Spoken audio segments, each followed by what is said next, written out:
날수의 무서운 라디오. 빗속의 여인 2부.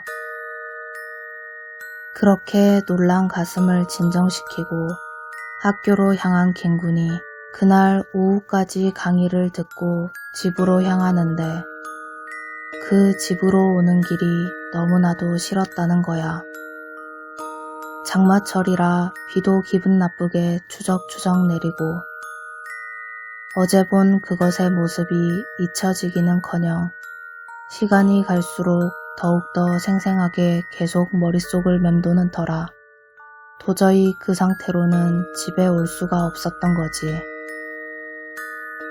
고민을 하던 김구는 친구들한테 전화를 했고 다행스럽게 친구 한 명이 시간이 돼서 학교 근처에서 같이 술을 마시게 된 거야. 막걸리에 파전을 먹으면서 이런저런 세상 사는 이야기를 하는데 연거푸 들이킨 막걸리에 김군이 취기가 오르기 시작했어. 그리고 어제 있었던 믿지 못할 이야기를 친구에게 털어놓았지. 친구는 코웃음을 치면서 세상에 그런 일이 어딨냐며 김군이 변태처럼 그런 자료들만 며칠 동안 보니까 헛것을 본 거라며 비웃었어. 그도 그럴 것이 애초에 그런 자료를 찾아보게 된 경위가 모 놀이기구에 머리가죽이 벗겨진 여학생이었으니까 친구가 그렇게 유추하는 게 어찌 보면 가장 이성적인 상황이었던 거지. 김군도 그 이야기를 듣고 보니까 수긍이 가더래. 보지 말아야 할 자료를 찾아보고 나서 죄책감에 시달려서 환상을 본 거라고 그렇게 생각이 들더라는 거야. 그러고 나니까 겁을 집어먹었던 자신이 우스워 보이기도 하고 부끄럽기도 했던 김군은 평소보다 더 오바해서 웃고 떠들고 주량도 넘어서게 술을 마시고 그랬다고 해. 알딸딸하게 취한 김군이 마을버스 막차를 타고 집 앞 정류장에서 내렸는데 잠시 그쳤던 비가 또 부슬부슬 내리기 시작하더래. 정류장에서 김군 집까지는 도보로 15분 정도 걸리는데 정류장이 있는 큰 도로가를 벗어나서 10분 정도만 좁은 주택가 골목을 지나면 바로 김군네 집이 보이는 그런 위치였다고 해. 도로가를 무사히 걸어온 김군이 주택가 골목에 들어섰고 빠른 걸음으로 집을 향하는데 등 뒤에서 인기척이 들리더래. 친구와 술자리를 파하고 집으로 돌아오는 내내 어제 일을 곱씹었던 김군이 애써 두려움을 떨쳐버리고 뒤를 돌아봤는데 김군과 10발자국쯤 떨어진 곳에 어떤 사람이 우산을 쓰고 있더래. 일단 사람의 형상을 확인한 김군은 자기가 너무 오바한 것 같은 생각이 들면서 피식 웃음이 나오더래. 세상에 귀신 같은 게 어디 있다고 이만한 일에 쫄아서 떨고 있는 자신의 모습이 우스웠던 거지. 그렇게 다시 집으로 발걸음을 재촉하는데 등 뒤에서 계속 김군과 같은 방향으로 인기척이 들리더래. 김군이 일부러 발걸음을 늦춰봤는데도 김군을 스쳐 지나가지 않고 계속 그렇게 그 인기척이 김군 뒤를 쫓아오더라는 거야. 말로만 듣던 퍽치기인가 싶었던 김군이 다시 한번 용기를 내서 뒤를 돌아보니까 우산을 쓴 그 사람도 김군과 마찬가지로 걸음을 멈추고 우두커니 서 있더라는 거야. 형체를 확인하려고 눈을 찡그리고 봤는데 바로 옆에 큰 고목나무가 있어서 그 사람의 얼굴을 확인할 수가 없었다고 해. 기분이 이상해진 김군이 서둘러 고개를 돌리고 집 쪽으로 발걸음을 옮기는데 순간 김군은 온몸에 소름이 돋으면서 주저앉고 싶은 충동이 느껴졌대. 그리고 그 자리에 못 박힌 것처럼 움직일 수가 없었는데 그 순간에도 빌어먹을 호기심이 발동한 거야. 소름이 돋고 무서운 상황의 원인을 다시 한번 확인하고 싶어진 거지. 그래서 고개를 조금씩 돌려서 봤는데 그 우산을 쓴 사람이 가로등불 바로 아래 서서 김군을 바라보고 있더래. 김군은 자기가 느낀 공포의 실체를 확인할 수가 있었어. 그건 우산을 쓴 사람이 아니고 긴 머리를 마치 우산처럼 부풀려서 펼치고 머리에 비해 말도 안 되게 가느다란 목을 지닌 여자의 모습이었던 거야. 김군이 이상함을 느꼈던 게 우산을 쓴 자신의 모습을 보니까 한 손은 우산 손잡이를 잡고 한 손만 내려져 있더라는 거지. 근데 뒤돌아서 확인한 그 사람의 모습은 분명 두 손 모두 바닥을 향해 내려져 있던 모습이었다는 거야. 우산을 쓰고 두 손을 모두 내릴 수가 없는 그런 상황이었으니 김군이 다시 뒤돌아 볼 수밖에 없었던 거지. 또다시 좌절할 것 같은 공포심에 사로잡힌 김군이 한참 동안 그 여자를 바라보는데 기가 막히게 또다시 그 여자의 목이 움직이는 것 같은 느낌이 들더라는 거야. 친구와 먹은 막걸리로 인해 방광이 터질 것처럼 팽창된 상태였던 김군은 그 공포심을 이기지 못하고 그 자리에서 소변을 보고야 말았대. 그리고 목이 돌아가는 그 모습을 보고 있던 그때 다행히도 김군의 휴대폰이 울린 거야. 같이 술을 마신 친구가 술자리에서 불안해 보이던 김군이 걱정돼서 전화를 한 거지.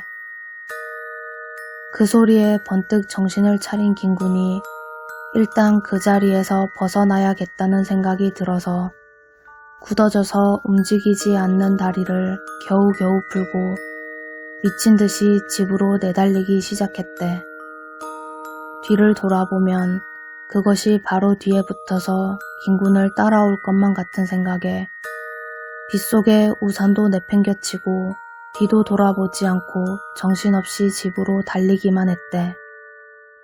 그리고 빌라 입구에서 거친 숨을 몰아쉬며 뒤를 돌아봤는데 아무도 없더래. 어둑어둑한 주택가 골목에 비가 내리고 있었는데 평소 김군이 보던 풍경 그대로였고 아까 봤던 그 여자의 모습은 보이지 않더라는 거야. 그렇게 주변을 두리번거리던 김군의 시선이 어느 한 곳에 고정되었는데 그건 바로 50m 정도 뒤에 있는 한 전봇대였어. 전봇대 위에 가로등이 있어서 어두운 골목 안에서도 그 전봇대는 유독 잘 보였는데 일직선으로 곧게 서 있는 전봇대의 아랫부분이 휘어져 보이더라는 거야. 김군이 눈을 가늘게 뜨고 쳐다보는데 마치 그림자만 있는 누군가가 거기에 서 있는 것처럼 그 부분만 음영이 달라 보이더라는 거지. 근데 그때 그 평평했던 전봇대의 그늘진 곳이 불쑥하고 튀어나오더래. 마치 납작한 벽에서 사람이 튀어나오는 것처럼 그렇게 말야. 소스라치게 놀란 김군이 집으로 도망을 치는데 튀어나온 그것이 김군을 향해 말도 안 되는 속도로 달려오더라는 거야. 빌라 현관부터 4층 김군의 집까지 정신을 못 차리고 뛰어 올라간 김군이 가까스로 집 문을 닫고 걸쇠를 걸었는데 빌라 복도에서 누군가가 빠른 속도로 뛰어 올라오는 소리가 들리더라는 거야. 김군은 문고리를 부여잡고 바들바들 떨면서 속으로 알고 있는 신이란 신들에게 모조리 기도를 했대. 그리고 그 소리가 멈췄는데 그게 바로 4층 김군의 집 앞이었던 거야. 김군은 문고리가 마치 자신의 생명줄이라도 되는 것처럼 한 손으론 문고리를 쥐어잡고 다른 한 손으론 입을 틀어막고 문에다 귀를 대고 밖의 소리에 집중하고 있었는데 그때 누군가가 문을 쾅 하고 두드리더래. 놀란 김군이 문에서 귀를 떼고 손잡이를 더 움켜쥐는데 이번엔 문짝을 부술 기세로 쾅쾅쾅 하고 치더라는 거야. 그때 심정으론 친구들 데려와서 술판 버린다고 구박하던 앞집 아줌마라도 제발 나타나 달라고 빌고 싶은 마음이었는데 빌라 사람들에겐 그 엄청난 소리가 들리지도 않는지 아무도 나타나지 않았대. 그렇게 몇 분쯤 지났는데 밖이 조용해지더래. 손잡이를 움켜쥐고 있던 김군이 질끈 감았던 눈을 뜨고 손에 힘을 풀려고 하는데 이번엔 김군이 잡고 있던 문고리가 돌아가기 시작하더래. 분명 이중걸쇠를 걸고 문을 잠궜는데 김군이 손에 힘을 풀려고 하자마자 문고리가 조금씩 돌아가기 시작하는 거야. 미치고 펄쩍 뛸 것 같은 심정이 된 김군이 손에 힘을 주고 버티는데도 문고리는 맥없이 돌아가고 천천히 문이 열리고 말았대. 김군은 자포자기 상태가 돼서 열리는 문을 바라보며 현관문 앞에 주저앉고 말았어. 그리고 열린 현관문 앞에 그 여자가 온몸에서 물을 뚝뚝 흘리며 서 있었대. 어제 돌아갔던 머리 그대로 찢어질 듯한 그 눈매 그대로 김군을 노려보며 그렇게 서 있었다는 거야. 주저앉았던 김군은 공포심에 사고가 마비되면서 왠지 모르게 웃음이 실실 나왔다고 하는데 웃으면서도 사람들이 이렇게 미쳐가는구나 싶었다고 해. 그렇게 서 있는 여자의 다리 밑으로 검은 물이 뚝뚝 떨어지고 있었고 김군은 그걸 그저 넋놓고 바라볼 수밖에 없었대. 검은 물이 계속 떨어져서 김군 쪽으로 흘러오던 그때 김군은 또다시 기절을 했대. 그리고 다음날 아침 현관문 앞에서 김군은 정신을 차릴 수가 있었대. 김군의 현관문 앞에는 어제 베란다에서 본 것 같은 검은 얼룩이 또 생겨 있었다고 해. 정신을 차린 김군은 컴퓨터에 저장되어 있었던 자료를 모두 삭제하고 즐겨찾기 해두었던 사이트들도 모조리 지워버렸어. 김군이 겪은 일이 실제로 일어난 건지 아니면 김군의 죄책감이 만든 환상인지는 아직까지 알 수 없지만 검은 얼룩만은 실제였다고 해.